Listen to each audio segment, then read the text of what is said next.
안녕하세요, 로버튜브. 오늘은 불매운동을 시작으로 경제 최대 위기를 맞이한 일본에서 현재 일어나고 있는 신분 세탁 현상에 대해 이야기해보겠습니다.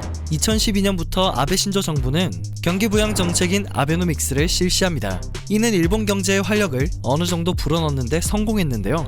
그러나 일본의 경제가 다시 제로 성장으로 곤두박질 치고 있습니다. 한국과의 무역과 관광 사업마저 얼어붙게 했고, 구설수가 끊이지 않는 아베 총리의 지지율이 회복되지 않는 것이 어찌 보면 당연한 상황이 되어버렸습니다. 도무지 나아질 기미가 보이지 않는 경제 상황에 일본에서는 현재 듣도 보도 못한 기이한 현상이 점점 늘어나고 있다고 합니다. 이 현상에 대한 원인으로 지목되고 있는 일본 경제가 역대급으로 침체된 과정을 잠깐 알아보겠습니다. 아베 정부는 공공투자를 증가시키고 일본은행의 주도 아래에서 경기 부양에 불을 지폈습니다. 대규모로 양적 완화를 실시한 것인데요. 경제는 즉각 반응했습니다. 엔화가 폭락하며 수출업자들에게 힘이 보태진 것이죠. 이후 경제는 매년 성장했고 실업률은 떨어지는 추세를 보이게 됩니다. 그러나 근본적인 경기 침체는 계속 이어졌는데요. 아베 정부는 정부 부채를 줄이기 위해서 2014년 소비세를 5%에서 8%로 올린 바 있습니다. 당연히 개인 소비는 위축되었고, 일본 정부는 장기 불황을 우려하여 두 번째 소비세 인상 계획을 보류하게 됩니다. 하지만 그 후 5년 동안 일본의 경제는 너무도 취약해져서 재정 적자를 소화할 수 없었다고 하는데요. 지난 10월 일본의 소비세는 결국 10%로 한 번 더 인상되었습니다. 소비세 인상은 예상했던 것보다 여파가 컸고 소비 판매를 또다시 위축시키게 되었습니다. 그리고 이미 세계 무역 침체로 타격을 받은 경제는 더욱 망가지게 됩니다.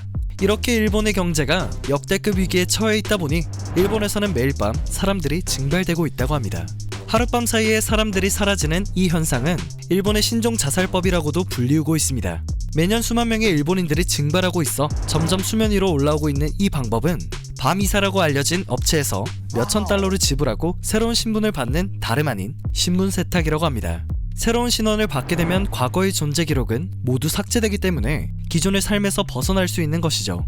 이 기이한 현상은 일본 경기 침체가 주된 원인으로 예상되어진다고 합니다. 업체는 의뢰인에게 돈을 받고 새로운 신원은 물론이고 새로운 거주지 혹은 새로운 직장까지 알선해준다고 합니다. 혼자 달랑 가방 한 개를 들고 오는 사람이 있는가 하면 가족 전체가 이사를 하는 경우도 있죠.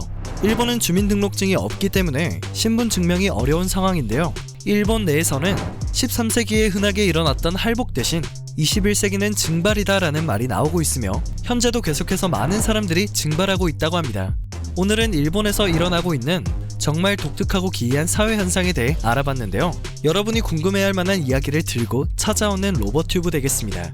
늘 시청해주셔서 정말 감사합니다.